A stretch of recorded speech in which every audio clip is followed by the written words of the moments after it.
बुलेटिनची सुरुवात एका महत्त्वाच्या बातमीने आपण करूया। माणिकराव कोकाट यांच्या विरोधात अटक वॉरंट जारी झाल्याने त्यांच्या अडचणी आता वाढलेल्या आहेत। त्यांनी या प्रकरणी मुंबई उच्च न्यायालयामध्ये धाव घेतली होती, मात्र उच्च न्यायालयाने तातडीची सुनावणी घेण्यास स्पष्टपणे नकार दिला। या प्रकरणाची पुढची सुनावणी आता शुक्रवारी होणार असल्याचं सांगितलं जात आहे। जिल्हा सत्र न्यायालयाने त्यांना सुनावलेली शिक्षा कायम ठेवल्याने कोकाट यांनी उच्च न्यायालयामध्ये धाव घेतलेली होती। मी काय झालं 2 दिवस झाले बाहेर आहे।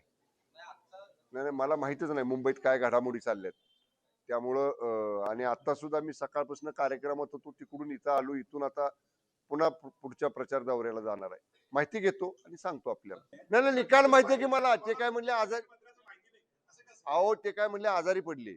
राजीनाम्याची चर्चा कॅबिनेट मध्ये तरी नाही आहेत की, पण मंत्रिमंडळामध्ये किंवा मंत्रिमंडळ सदस्यांच्या मध्ये आमच्या एका सहकारी सदस्याच्या राजीनाम्याची चर्चा आतापर्यंत तरी नाही।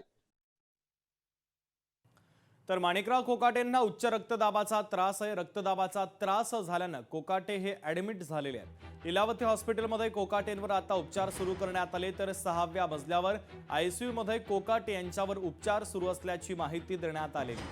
आणि याचा आढावा घेतलाय लोकशाही मराठीचे प्रतिनिधी उमेश करंजकर यांनी। पाहूयात।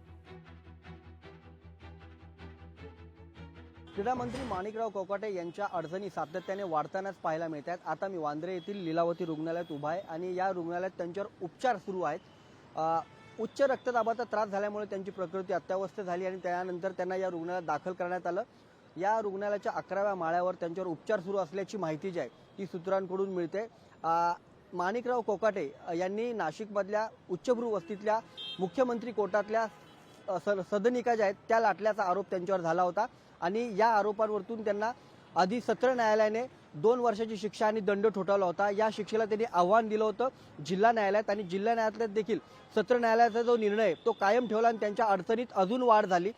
त्यांना या सगळ्या संदर्भात दिलासा मिळावा यासाठी त्यांनी उच्च न्यायालयात देखील धाव घेतली। आता उच्च न्यायालयात या सगळ्या संदर्भात 19 डिसेंबरला जो आहे ती सुनावणी होणार आहे, त्यामुळे 2 दिवस आता त्यांच्यावर कारवाई होणार का याकडे सगळ्यांचं लक्ष आहे। त्यांच्यावर अटकेची तलवार जी आहे ती अजूनही टांगलेली आहे।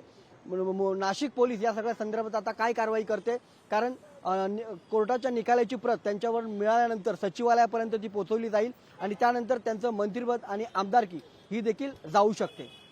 कॅमेरामन मिनिट सोबत उमेश करंजकर, लोकशाही मराठी, मुंबई। लोकशाही मराठी ऐका, पहा, जागरूक रहा।